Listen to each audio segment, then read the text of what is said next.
2월 16일 금요일 예수님의 정체성 하나님의 아들 그리스도 마가복음 14장 53절에서 65절까지 그들은 예수를 끌고 대제사장에게로 갔습니다.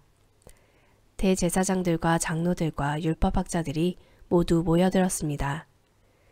베드로는 멀찌감치 떨어져 예수를 따라가 대제사장 집 뜰에까지 들어갔습니다. 거기서 그는 경비병들 틈에 앉아 불을 쬐고 있었습니다. 대제사장들과 온 공회가 예수님을 죽이려고 증거를 찾았지만 아무런 증거도 나오지 않았습니다.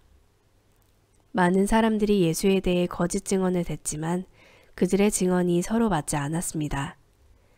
그러자 몇몇 사람이 일어나 예수에 대해 이렇게 거짓으로 증언했습니다.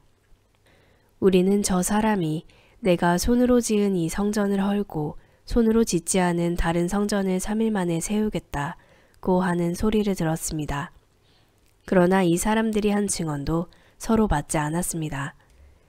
그러자 대제사장이 그들 앞에 서서 예수께 물었습니다. 아무 대답도 안 할 작정이냐?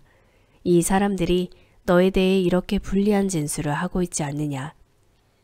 예수께서는 묵묵히 아무런 대답도 하지 않으셨습니다. 대제사장이 다시 물었습니다. 내가 찬송받으실 하나님의 아들 그리스도냐? 예수께서 대답하셨습니다. 내가 바로 그다. 너희는 인자가 전능하신 분의 오른편에 앉아있는 것과 하늘 구름을 타고 오는 것을 보게 될 것이다.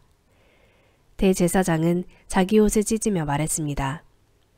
더 이상 무슨 증인이 필요하겠소? 하나님을 모독하는 저 말을 여러분이 들었는데 어떻게 생각하시오? 그들은 모두 예수가 사형을 받아야 마땅하다고 정죄했습니다. 어떤 사람들은 예수께 침을 뱉었습니다.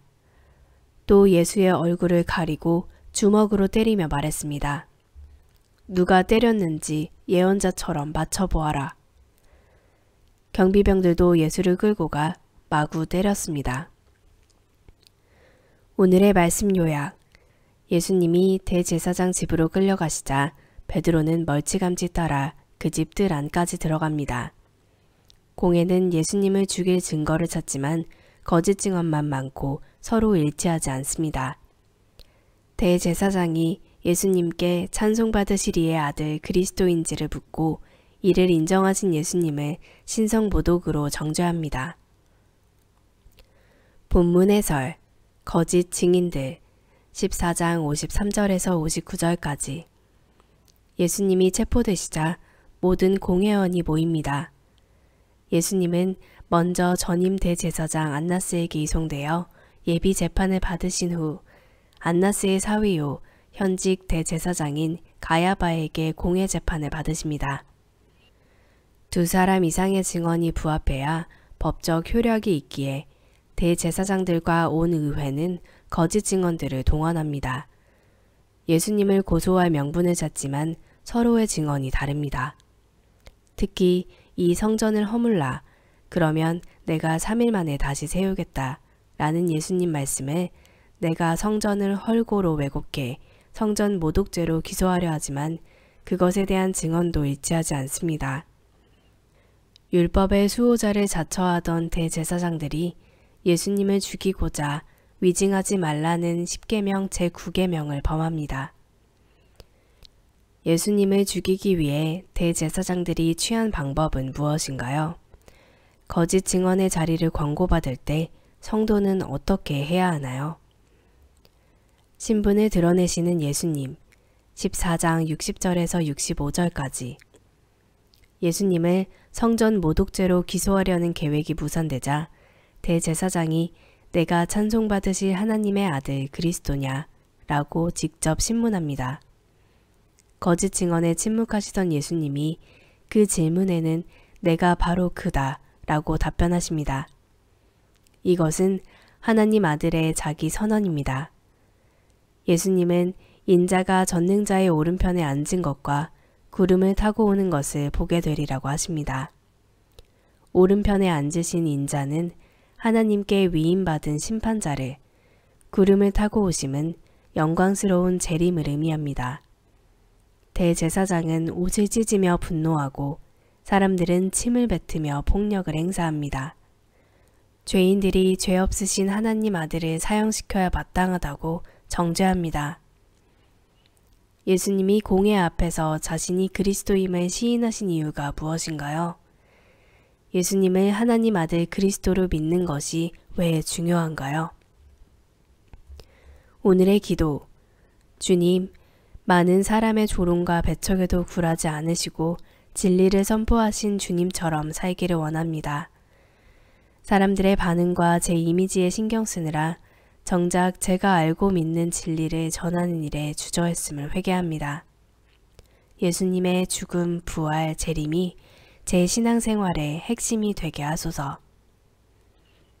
묵상 에세이, 영의 눈이 뜨인 은혜. 또 하나의 빛, 안요한.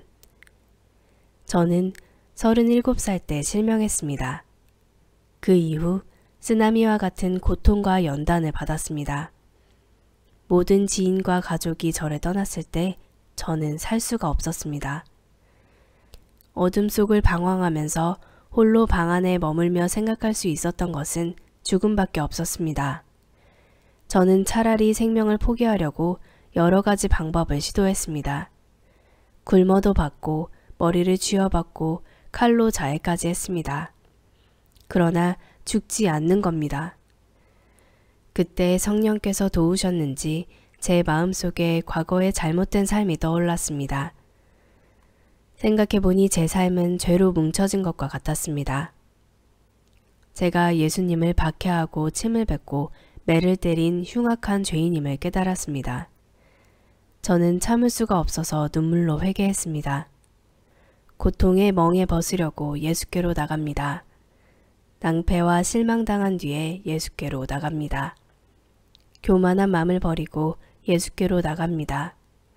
죽음의 길을 벗어나서 예수께로 나갑니다. 라는 찬송과 함께 기도를 드렸습니다. 저는 불순종으로 인해 엄청난 어려움을 체험한 사람이지만 예수님은 죄가 없으심에도 저를 위해 모든 고난을 감당하신 분입니다. 육신의 눈이 보일 때는 그 예수님이 참 하나님이심을 몰랐지만 실명을 하고 나서야 그 모든 것이 보였습니다. 볼 수 없는 저를 위해 저의 죄를 대속하기 위해 십자가를 지신 예수님의 사랑이 비로소 보였습니다. 한절 묵상, 마가복음 14장 62절과 64절. 유대 종교 지도자들은 예수님 말씀을 신성모독으로 정죄합니다. 그러나 자신이 하나님의 아들이며 장차 구름을 타고 올 것이라는 예수님의 말씀은 신성모독이 아니라 신성을 가진 분이 하신 진리의 선언입니다. 예수님 말씀을 믿지 않는 자들에게는 진리의 선언도 신성모독으로 들릴 수 있습니다. 예수님을 하나님 아들로 믿고 그분의 말씀을 진리로 받아들일 때 그 말씀은 놀라운 능력이 됩니다.